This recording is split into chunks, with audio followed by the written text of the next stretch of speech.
ঘাটত এখন নতুন ব্ৰিজ হ'ব 80 কোটি টকা আমি খৰচ কৰিম আৰু উইদিন 2 ইয়াৰ্স আমি ইয়াক কমপ্লিট কৰিম ভাল কনষ্ট্ৰাকচন কোম্পানী এটা কাম পাইছে যোনে ভাল ভাল কমপ্লিকেটেড কাম আগতে কৰিছে মই ভাবো এই দলংটো সুন্দৰ কৰি হৈ যাব আৰু বৰাকৰ ওপৰত আপোনালোকে জানে যে বহুতবিলাক দলঙৰ কাম চলি আছে শিলঘাটৰ ওপৰত দলং 50% কমপ্লিট হৈছে আমাৰ বৰতিগ্ৰাম সেতু এই দলঙৰো কাজ অক্টোবৰৰ ভিতৰত কমপ্লিট হৈ যাব শিলচৰত ফ্লাইঅভাৰৰ কাৰণেও চেংচন হৈছে কন্ট্ৰেক্টৰে কাম পাইছে বৰাকত যিমানবিলাক ডেভেলপমেণ্ট হৈছে আগত কেতিয়া হোৱা নাছিলে মই বৰাকৰ ৰাইজক অভিনন্দন জনাইছো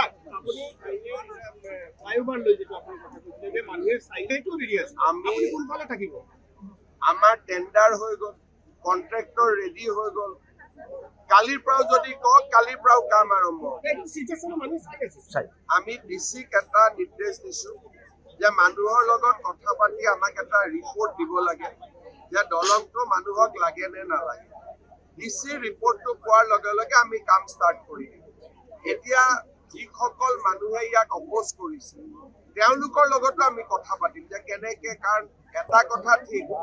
দলংটো হলে 2 বছৰ অসম্ভৱ জাম হ'ব ওই সময় আমাকে মানুষ ক্ৰিটিসাইজ কৰলে তখন দুঃখ লাগে আজি কি হয়েছে যেনেকুৱা ফ্লাইওভার হলে প্রথমতে মানুষ সাপোর্ট করে কাম চলি থাকোতে গালি দিয়ে কাম কমপ্লিট হলে সেলফি উঠে গতিকে এইটো সাইকেল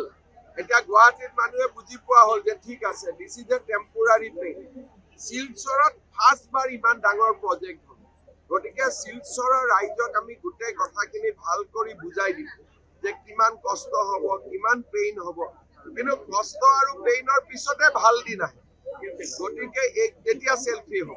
গতিকে মই গোটেই কথাখিনি অলৰেডি আমি এটা প্লেন লৈছো